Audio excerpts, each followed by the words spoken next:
Tak ahoj, vítajte na kanáli Forward and Fun a v dnešnom videu sa pozrieme na benzínovú reťazovú pílu značky Parkside. Takže poďme na to, vyskúšame a otestujeme ju.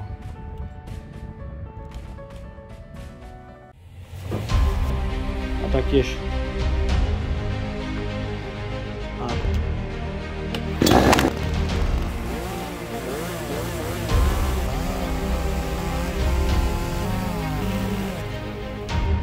rovnomernosť. Keďže vykurovacia sezóna sa rozbehla v plnom prúde, mám tu pre vás benzínovú reťazovú pílu značky Parkside PBKS 53A1. Používa dvojtaktný motor s výkonom 2 kW. Je tu zdvihový objem 53 cm3 a 11 500 otáčok na prázdno. Píla má osadenú veľkú 45 cm lištu značky Oregon, takže to príslušenstvo ako spotrebný materiál bude bežne dostupné, čo je super. Predáva sa za zhruba 100 až 150 eur. Je tu trojročná záruka. V balení nájdeme nejaké príslušenstvo ako tlmiče, okuliare, ochranná lišta, nádoba na riedenie benzínu a samozrejme primazávací olej. Takže poďme na to, odbalíme si ju.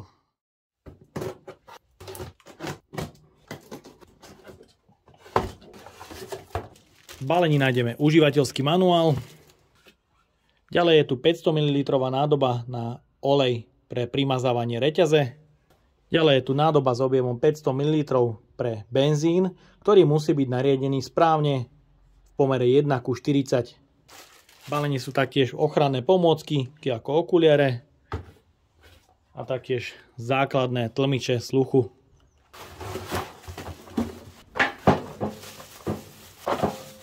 Ochranný kryt reťaze. Má na sebe možnosť upnutia kľúč, ktorý slúži na došponovanie reťaze a zmontovanie ochranného krytu, ak sa mení alebo obracia lišta. Píla s výkonom 2 kW je už určite vhodná na delenie palivového dreva, no a výrobca tu osadil kvalitnú lištu Oregon a taktiež kvalitnú reťaz, ktorá je ostrohraná a práve toto ostrenie zabezpečuje vyššiu reznú rýchlosť. Prednedávnom som to testoval na motorových pílach Stihl, kde sa ukázalo, že aj so slabšou pílou, ak sa použije ostrohraná reťaz, dostávate sa na vyšší rezný výkon. Lišta má taktiež vpredu jedno ložisko proti ľahkému chodu reťaze na lište. Taktiež je tu drapák na zaseknutie o palivové drevo. Samozrejme výfuk, nádrž s objemom 250 ml pre olej. Ďalej je tu madlo, brzda pre zaseknutie, štartovacie lánko a na ňom bola taktiež informácia o tom, ako správne štartovať pílu zastudená a za tepla. Ďalej je tu palivová nádrž s objemom 550 ml, tlačítko zapnutia, vypnutia, ďalej je tu mechanický sytič a pumpička pre načerpanie paliva, hlavne zastudená. Taktiež je tu tlačítko akcelerácie spaľovacieho motora a z hornej strany tu máme kryt, pod ktorým sa nachádza sviečka a filter. Je to beznástrojový systém demontáže. Ten plast je mäkší, takže nie je to nejaký robustný plast, je ľahučký. Máme tu filter, pod ním sanie a sviečku. Takže sú tu dve skrutky, pomocou ktorého zdemontujete tento kryt a je tu skrutka pre napínanie reťaze, to si ukážeme. No a zo spodnej strany má táto píla taktiež možnosť nastavenia prietoku primazávania oleja, čo je myslím, že veľmi dobré.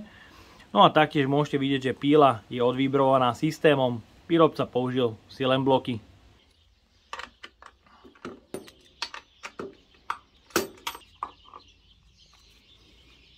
Takže ten brzdový systém je rovno na kryte. Tie plasty, musím povedať, že sú slabšie. Nie je to ako u Stihlu, ale myslím, že na to hobby použitie to môže postačovať. Je tu spojka a taktiež osadenie lišty je pevné, kovové, takže to je fajn. Takže typ lišty a spredu na lište je koliesko, ktoré je potrebné taktiež primazávať.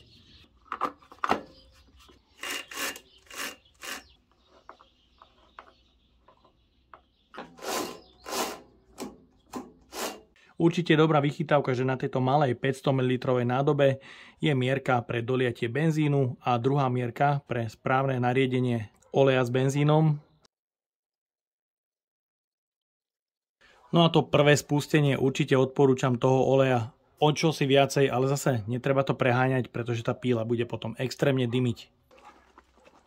No a máme tu samozrejme beznástrojové demontovanie závitu palivovej nádrže, ktorá má objem 550 ml. Takisto na druhej strane beznástrojové otváranie nádrže pre olej, ktoré má objem 250 ml. Olej určite odporúčam naliať doplna a primazávanie pred pílením ešte skontrolovať. Pílu ideme naštartovať. Na brožúrke je návod, ako naštartovať pílu zastudená a ako za teplá, takže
je vidieť, že tá reťaz je veľmi ostrá a taktiež ide veľmi dobre do dreva. Je vidieť rovnomernosť pilín, sú veľké a myslím, že tá pila bere celkom pekne, ale je tam použitá ostrohraná reťaz, takže tá určite pridáva na výkone. Zahrievacie kolo máme za sebou, no a teraz si odskúšame efektivitu na jednu doplnenú nádrž benzínu a oleja. Budeme rezať svieže dubové drevo, No a sám som zvedavý, ako táto píla zvládne takýto boj s rôznymi priemermi dubového dreva. Takže poďme na to.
Takže máme dopílené, trošku som sa ale nehal uniesť a spálil som zhruba 1,5 nádrže benzínu. No a môžete vidieť z tej obrovskej kopy, ktorá tu bola. Pred pílením ostalo len toto. Nakrátil som niekoľko pníkov na zhruba 4 rezy, no a tých rezov bolo nespočetne veľa. Tá píla pílila veľmi dobre, no a myslím, že za tie peniaze ten výkon, keď tomu stroju dáte to, čo potrebuje, to znamená dobre nariedený benzín, perfektne nabrúsená reťaz, tak si myslím, že tá píla môže vydržať niekoľko rokov úplne bez problémov, aj keď ročne bude píliť, môžem povedať, že aj desiatky metrov palivového dreva. Koľko je fanúšikov kanálu.